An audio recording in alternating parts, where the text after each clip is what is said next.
आठ, प्रकृति पुरुष के विवेक से मोक्ष प्राप्ति का वर्णन। भगवान जी कहते हैं, माता जी, जिस तरह जल में प्रतिबिंबित सूर्य के साथ जल के शीतलता, चंचलता आदि गुणों का संबंध नहीं होता, उसी प्रकार प्रकृति के कार्य शरीर में स्थित रहने पर भी आत्मा वास्तव में उसके सुख दुख आदि धर्मों से लिप्त नहीं होता, क्योंकि वह स्वभाव से निर्विकार, अकर्ता और निर्गुण है। किंतु जब वही प्राकृत गुणों से अपना संबंध स्थापित कर लेता है, तब अहंकार से मोहित होकर मैं करता हूँ ऐसा मानने लगता है। उस अभिमान के कारण वह देह के संसर्ग से किए हुए पुण्य पाप रूप कर्मों के दोष से अपनी स्वाधीनता और शांति खो बैठता है तथा उत्तम, मध्यम और नीच योनियों में उत्पन्न होकर संसार चक्र में घूमता रहता है। जिस प्रकार स्वप्न में भय, शोक आदि का कोई कारण न होने पर भी स्वप्न के पदार्थों में आस्था हो जाने के कारण दुख उठाना पड़ता है, उसी प्रकार भय, शोक, अहम, मम एवं जन्म मरण आदि रूप संसार की कोई सत्ता न होने पर भी अविद्यावश विषयों का चिंतन करते रहने से जीव का संसार चक्र कभी निवृत्त नहीं होता।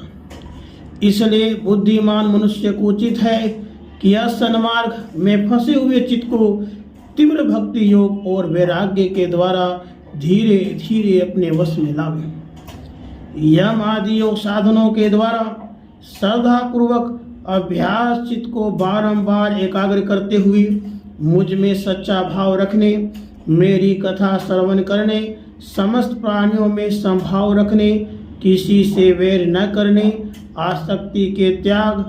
ब्रह्मचर्य, मौन व्रत और बलिष्ठ अर्थात भगवान को समर्पित किए हुए सब धर्म से जिसे ऐसी स्थिति प्राप्त हो गई है कि प्रारब्ध के अनुसार जो कुछ मिल जाता है उसी में संतुष्ट रहता है, परिमित भोजन करता है, सदा एकांत में रहता है, शांत स्वभाव है, सबका मित्र है, दयालु और धैर्यवान है, प्रकृति और पुरुष के वास्तविक स्वरूप के अनुभव से प्राप्त हुए तत्व ज्ञान के कारण स्त्री पुत्र आदि संबंधियों के सहित इस देह में मैं मेरेपन का मिथ्या अभिनिवेश नहीं करता, बुद्धि की जागृत आदि अवस्थाओं से भी अलग हो गया है, परमात्मा के सिवा और कोई वस्तु नहीं देखता।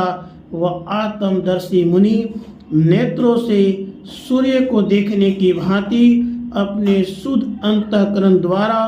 परमात्मा का साक्षात्कार कर उस अद्वितीय ब्रह्मपद को प्राप्त हो जाता है, जो देह आदि संपूर्ण उपाधियों से पृथक अहंकार आदि मिथ्या वस्तुओं में सत्य रूप से भासने वाला, जगत कारण भूता प्रकृति का अधिष्ठान, महत आदि कार्य वर्ग का प्रकाशक और कार्य कारण रूप संपूर्ण पदार्थों में व्याप्त है। जिस प्रकार जल में पड़ा हुआ सूर्य का प्रतिबिंब दीवार पर पड़े हुए अपने आभास के संबंध से देखा जाता है और जल में दिखने वाले प्रतिबिंब से आकाश तक सूर्य का ज्ञान होता है, उसी प्रकार वैकारिक आदि भेद से तीन प्रकार का अहंकार देह, इंद्रिय और मन में स्थित अपने प्रतिबिंबों से लक्षित होता है और फिर सत परमात्मा के प्रतिबिंब युक्त उस अहंकार के द्वारा सत्य ज्ञान स्वरूप परमात्मा का दर्शन होता है, जो सुषुप्ति में निद्रा से शब्द आदि भूत सूक्ष्म इंद्रिय और मन बुद्धि आदि के अव्याकृत में लीन हो जाने पर स्वयं जागता रहता है और सर्वथा अहंकार शून्य हो जाता है।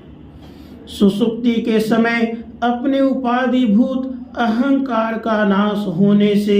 वह भ्रमवश अपने को ही नष्ट हुआ मान लेता है और जिस प्रकार धन का नाश हो जाने पर मनुष्य अपने को भी नष्ट हुआ मानकर अत्यंत व्याकुल हो जाता है, उसी प्रकार वह भी अत्यंत विवश होकर नष्टवत हो जाता है। माता जी, इन सब बातों को मनन करके विवेकी पुरुष अपने आत्मा का अनुभव कर लेता है, जो अहंकार के सहित संपूर्ण तत्वों का अधिष्ठाता और प्रकाशक है।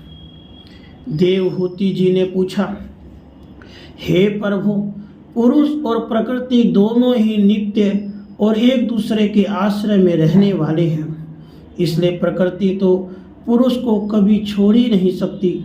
ब्रह्मन, जिस प्रकार गंध और पृथ्वी, रस और जल की पृथक पृथक स्थिति नहीं हो सकती, उसी प्रकार पुरुष और प्रकृति भी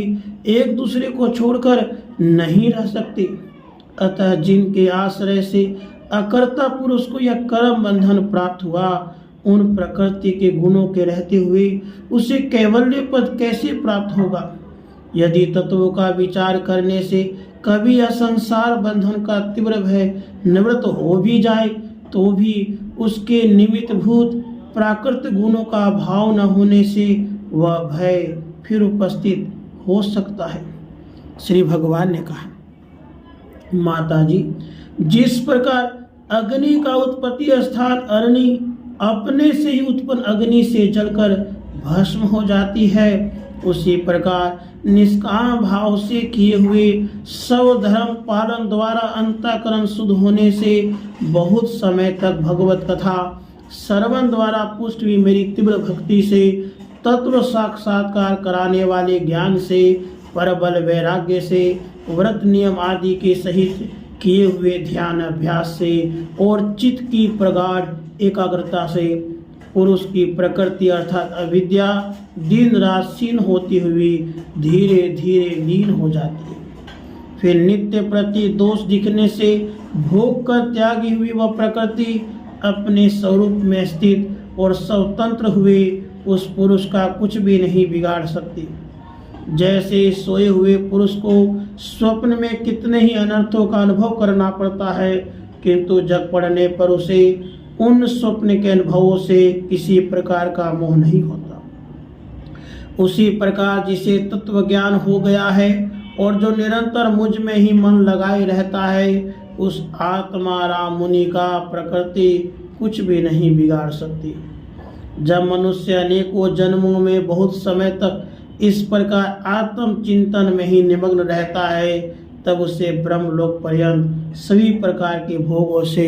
वैराग्य हो जाता है। मेरा वह धैर्यवान भक्त मेरी ही महती कृपा से तत्व ज्ञान प्राप्त करके आत्मा अनुभव के द्वारा सारे संशयों से मुक्त हो जाता है। फिर लिंग देह का नाश होने पर एकमात्र मेरे ही आश्रित अपने स्वरूपभूत कैवल्य संज्ञक मंगलमय पद को सहज में ही प्राप्त कर लेता है, जहाँ पहुँचने पर योगी फिर लौट कर नहीं आता। माता जी, यदि योगी का चित्त योग साधना से बढ़ी हुई माया मई अणिमा आदि सिद्धियों में, जिनकी प्राप्ति का योग के सिवा दूसरा कोई साधन नहीं है, नहीं फंसता, तो उसे मेरा वह अविनाशी परम पद प्राप्त होता है, जहाँ मृत्यु की कुछ भी दाल नहीं गलती। राधे कृष्ण।